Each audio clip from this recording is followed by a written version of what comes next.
Hello, my name's Chip Cummins, and welcome to Our Day Virtual 2020, where we are doing a virtual series of dialogues with many different climate leaders. And today it's my distinct pleasure to be speaking with two of uh, the most prominent climate youth leaders in the United States, Xiye Bastida and Alexandria Villaseñor. Welcome. So when we all met uh, in 2019, and it seems like it might have been a decade ago at this point, with everything that's happened since then, and I just thought it would be interesting to have a conversation between you all to recount the steps along the way. But I'll just give you a quick synopsis. So when Xiye came to Our Day, and Tom Steyer was there, and many other climate activists, leaders, including a good representation of the climate youth movement. Chutezcot was there, Katie Edu was there, and that was in August of 2019. Then we went to New York City because Greta was coming across the ocean in her catamaran to land in Manhattan. And we went to greet her down there in the Battery. The next day, we all went to Washington, D.C. to Senator Markey's climate task force meeting that he held for the youth climate leaders to meet some of the US Senate. The next day, there was a press conference that was being held on the steps of the US Supreme Court. Juliana versus the United States, and the youth that were suing on behalf of their future and climate. And immediately we went to New York City to join Xiye and Alexandria in a very large climate march, 350,000. I think it turned into about 7 million around the world on the 20th September 2019. And after that, it was a week long of Climate Week New York City at the United Nations, where President Trump and Greta Thunberg and yourselves were in the United Nations, and many other activities, including your both being introduced on the stage at Global Citizen to a very large crowd in Central Park by Leonardo DiCaprio. You know, that was just fantastic. And after that, we went into a period of build up to impeaching the president. We went through that. That dominated the news cycle. He became exonerated. And as soon as that happened, we went into COVID pandemic lockdown, and everybody had to stay at home and wear masks. And for 3 months, we were in our homes. And then, as the murder or the execution of George Floyd, and that lit off the Black Lives Matter movement that resulted in tens of thousands of people protesting in the streets of the city. There was looting, there was marching, and that actually went into an economic collapse. And looming over all of this is the upcoming election, which is going to take place in 2 weeks, November 3rd. But actually overarching all of that is the 2 trillion ton gorilla sitting in the corner that never went away. And that's called the atmospheric buildup of anthropogenically forced CO2 that's collapsing the biosphere and creating these feedback loops that are producing these massive fires in the West, the derecho in Iowa, the storms that are hitting in the Gulf. There's been so many hurricanes that we've run out of names, out of letters in the alphabet to name them. Never before have we seen anything like this. So this is a very tumultuous time. And I thought it would be really great if you, Xiye, and Alexandria could sort of talk about when you met and what it was like in the beginning when you were on the streets of New York City every Friday, following Greta's lead, perhaps in Sweden, but now it's in the United States. And maybe we could just start there and sort of talk through the last year from your point of view and perspectives. Yeah, wow. That's like, can't believe it's been that long. But I remember the first time I met Alexandria was actually at that Extinction Rebellion meeting. I don't know if you remember. We didn't meet each other. I just saw you like present to them. I think it was in January or February of 2019. So that was the first time in which like I knew there was somebody striking outside the UN, which was really cool. Yeah, I remember after I started striking in December, I was kind of like running around to all of these different meetings, kind of like trying to get connected into the climate movement, which I really didn't know that much about. And so I think it was, about a month into me striking, and I remember the Extinction Rebellion, and I remember getting this, email from someone, Shea Bastida from People's Climate Movement, New York.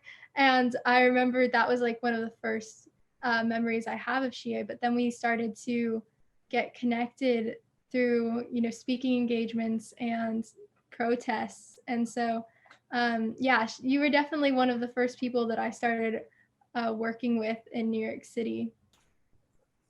Yeah, and I think that how it kind of blew up really fast for us because we had just met each other.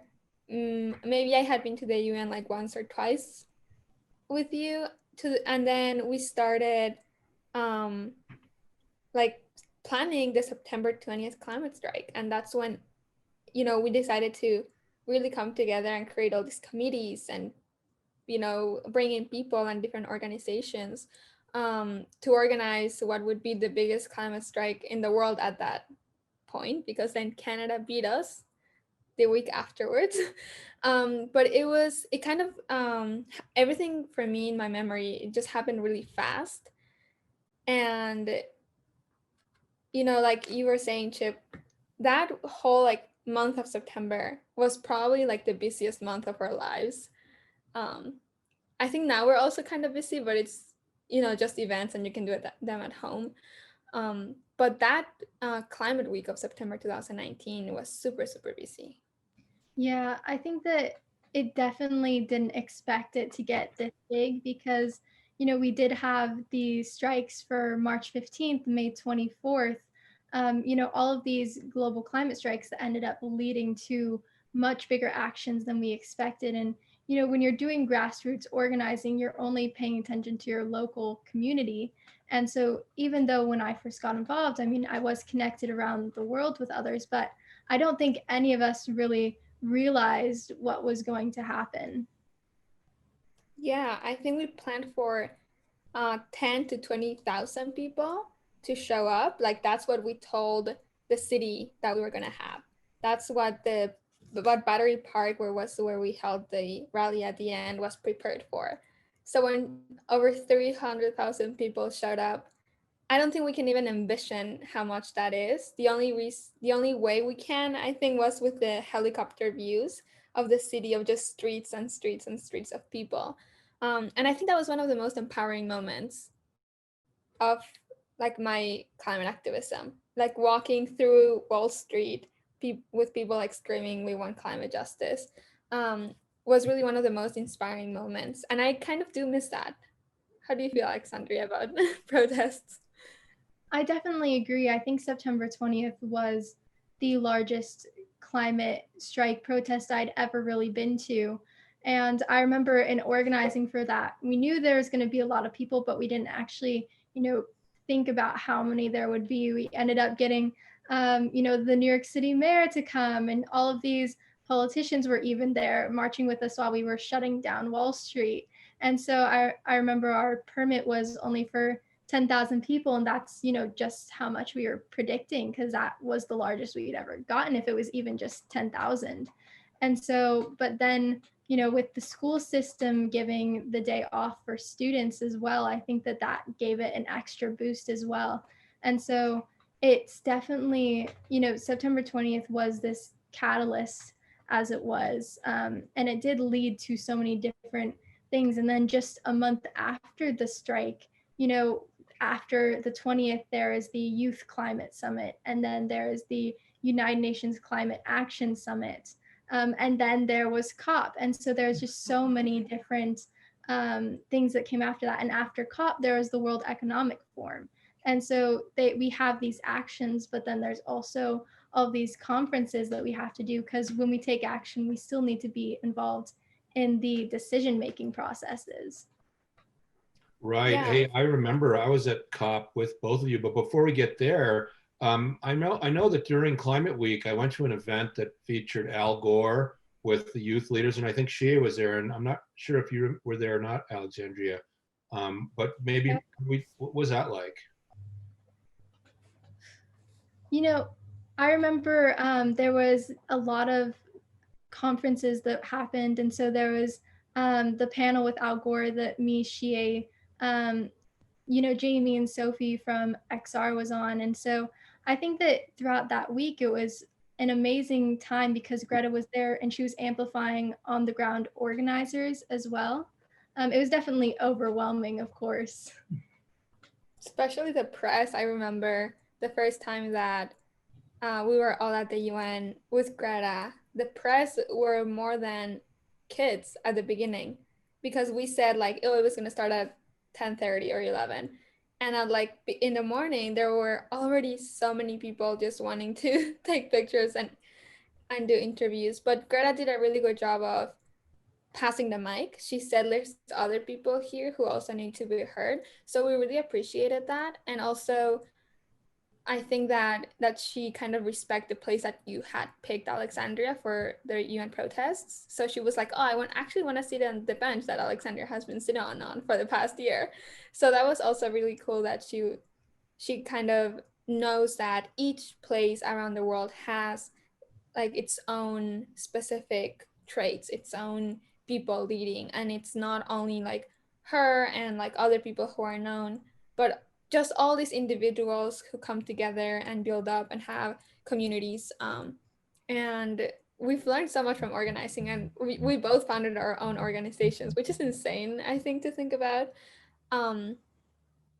But it all really started from seeing the power that we can have, not only on the streets, but like you said, Alexandrian conferences, and in places where people will react to what youth say in a way in which they won't react if like an older person says the same thing, just because of the generational injustice aspect of the climate crisis. Yeah, I think that once, we ended up getting involved in this, and throughout the New York City Climate Week and all of those actions, we definitely realized that there are different areas that we really need to tackle for climate action. And so that's why, I was really excited for, Earth Uprising. We're focusing on a lot of climate education this year, because we need to bring in so many different people. And so, when I look back at this past year, that's the main thing I look at, is how much of a learning experience it was. Yeah, for sure. And I think you and I have actually done like the most amount of cool things together. You know what I mean? Like we were on the stage with Leonardo DiCaprio, which was insane. We were at COP. I think we were like some of the few New York City climate activists who were at New York. I mean, at COP, which was really awesome. And I think that we've gotten to experience a lot of really cool things in our journey as activists. And that's what's also important, like that community, that even though Alexandria is in California sometimes and I'm in Mexico sometimes, you can still rely on like people's support and even activists from across the world. And it sounds, unlikely, but there are relationships there. And then we do talk on Zoom every week. And there's this community that has come together. And this is when we step up, when like, I'm feeling overwhelmed, so somebody's going to step up for me, or like they're feeling overwhelmed, so I'm going to step up for them. And I think that that's allowed us to continue, so that there's not like individual burnout. You just mentioned the COP, and it was originally scheduled to be in Chile, but then they moved it last minute. I guess they call it the last minute COP because it ended up in Spain, in Madrid. But maybe we can talk about that, and also mention a little bit, what it was like to meet Greta and then be with her in New York. But then I guess she also went to Madrid back, and then you were there with her as well. And then how has she influenced both of you? I mean, you're individuals in your own right. You've started your own organizations, and yet, everybody always says Greta, Greta, Greta. Now they're saying Shea, Alexandria, Alexandria, and many other, which is fantastic. But I guess I'm trying to get to that point of, like, in your narrative of how Greta sort of sparked a movement and influenced it, particularly in New York and in Madrid. But then, now you sort of, the baton has been taken up by yourselves and others. And maybe just, if you talk a little bit about that. Yeah, it's so interesting to think about how COP is almost a year since it happened. Even though it feels like it was really recent, I think that it was our first time going to COP and a lot of other youth activists' first time being there. And so I don't think that any of us really anticipated what it would be like. I remember getting there and going to the first conference and just waking up at 9 a.m. and staying till 9 p.m., going from conference to meeting to conference. And so it was a very valuable experience. But I remember staying there until the very last day, and there were a bunch of countries that ended up leaving, and a lot of, they didn't end up coming to any sufficient agreements. And so it was interesting seeing how activists were the ones being there and were actually pushing for action. And there were many protests inside as well, and some activists were being kicked out. We ended up occupying a stage, and there's a picture where you can see one of the people there being like a conductor, like, get off the stage.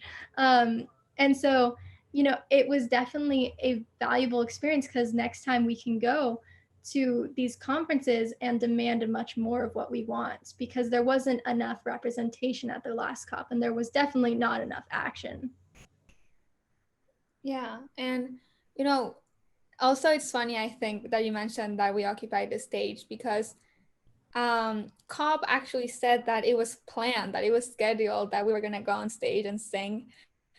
And it's because they don't want to accept that we're upset, and like they don't want to accept that they're not addressing like the youth's demands. Like, they're blocking the IPCC report from the Paris Agreement. And that is something that I don't think we talk about enough. We talk a lot about the Paris Agreement, we talk a lot about the IPCC report, but we don't talk about how they're not coming together to actually have something meaningful out of it. And COP 2025 was all about discussing human rights in carbon markets, something that is like kind of ambiguous, not a lot of people know about. You have to be an expert in carbon markets to like really understand it.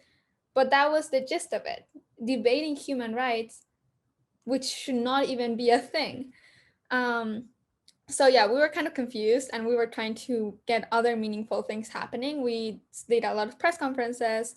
We tried to do a lot of visual things, like with our hands, and draw like little eyes on them, like we're watching you, because the Shell, one of the Shell like important people were there. And yeah, it was just really symbolic for us, but not really that meaningful. And we could still meet because the pandemic hadn't yet, it was going, but nobody really knew about it. Yeah, it was at the beginning of December. So yeah. So maybe pick it up where we go through COP. All three of us were there, actually. I remember seeing everybody. And then came back. What happened then?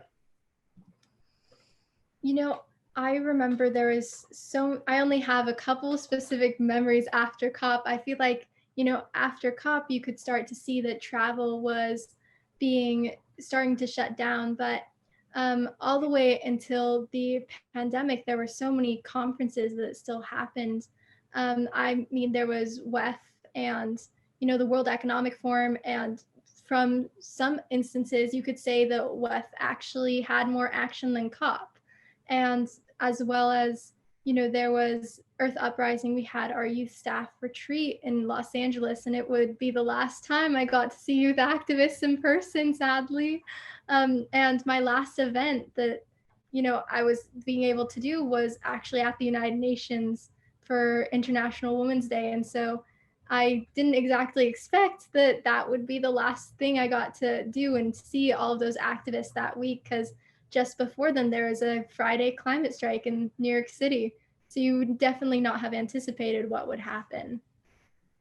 Yeah, and on my part, after COP, I came back, we all came back to New York City, and we decided to take a break from organizing, because organizing September 20th and organizing December 6th, plus COP, it was just too much. Like, after everything that we had been through in the past, like really since September, we decided to just take a break from organizing. So I remember that I was starting to do schools, and the new semester was going to start.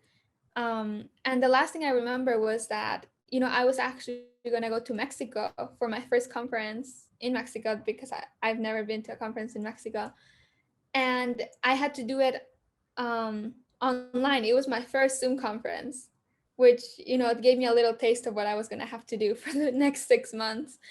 And I was also going to go to California for this youth summit, and I've never been to California before, so I was also really excited about that.